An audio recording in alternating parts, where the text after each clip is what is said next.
मुंबईतील महालक्ष्मी रेसकोर्सच्या पुनर्विकास प्रकल्पाला विरोध वाढत चाललाय। या पुनर्विकास प्रकल्पाविरोधात 102 आर्किटेक्ट्स, डिझायनर आणि शहरी नियोजक एकवटलेत। या प्रकरणी मुंबई आर्किटेक्ट्स कलेक्टिव्हच्या माध्यमातून मुख्यमंत्री आणि पालिका आयुक्तांना निवेदन पाठवून या प्रकल्पाचा पुनर्विकास करण्याची मागणी केली आहे। प्रस्तावित आराखड्यानुसार रेसकोर्सच्या खाली भुयारी पार्किंग, बोगदे आणि जागतिक दर्जाचं क्रीडा संकुल उभारण्याची योजना आहे। मात्र हा प्रकल्प उद्यान उन्नतीकरण म्हणून मांडला जात असला तरी प्रत्यक्षात तो मोठ्या पायाभूत सुविधांचा हस्तक्षेप असल्याचा दावा आर्किटेक्ट्सने केलेला आहे। राज्यसभा विधान परिषदेवरून मवियात संघर्षाची ठिणगी, उमेदवार ठरवण्यावरून मतमतांतर।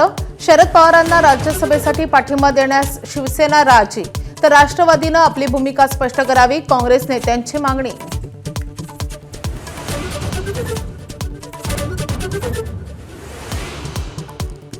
विधान परिषदेच्याही एका जागेवरून मवियात रांगण।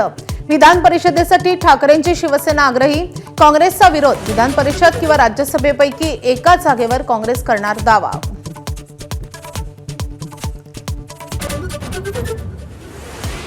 भिवंडी महापौर पदासाठी आज निवडणूक। भाजपमधील फुटीचा काँग्रेसला लाभ होणार का याची उत्सुकता, तर काँग्रेसलाही नाराजीची डोकेदुखी। शहराध्यक्षांचे थेट प्रदेशाध्यक्षांवर गंभीर आरोप। मंत्रालय लाचखोर प्रकरणात कारवाई, झिरवाळ्यांचे खासगी सचिव रामदास गाडे अन्न आणि औषध प्रशासनातून कार्यमुक्त, पशुवैद्यकीय विभागात मूळ आस्थापनेवर माघारी पाठवलं।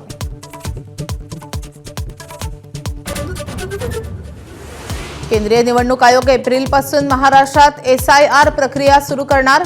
याद्यांचा फेरआढावा घेत चुका सुधारणार। प्रक्रियेची संबंधित तयारी पूर्ण करण्याचे राज्य निवडणूक आयोगाला निर्देश।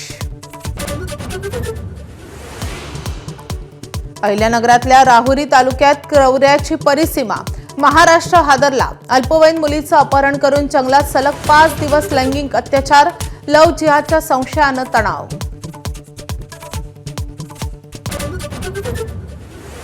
नोटाबंदीमुळे नक्षलवाद्यांचे गेले तब्बल 20 कोटी रुपये। एकेकाळचा नक्षलवाद्यांचा खतरनाक नेता भूपतीनं सांगितली इनसाइड स्टोरी। लिट्टेशी संबंधांपासून ते आत्मसमर्पणापर्यंतची कहाणी एबीपी माझावर। एबीपी माझा, उघडा डोळे बघा नीट।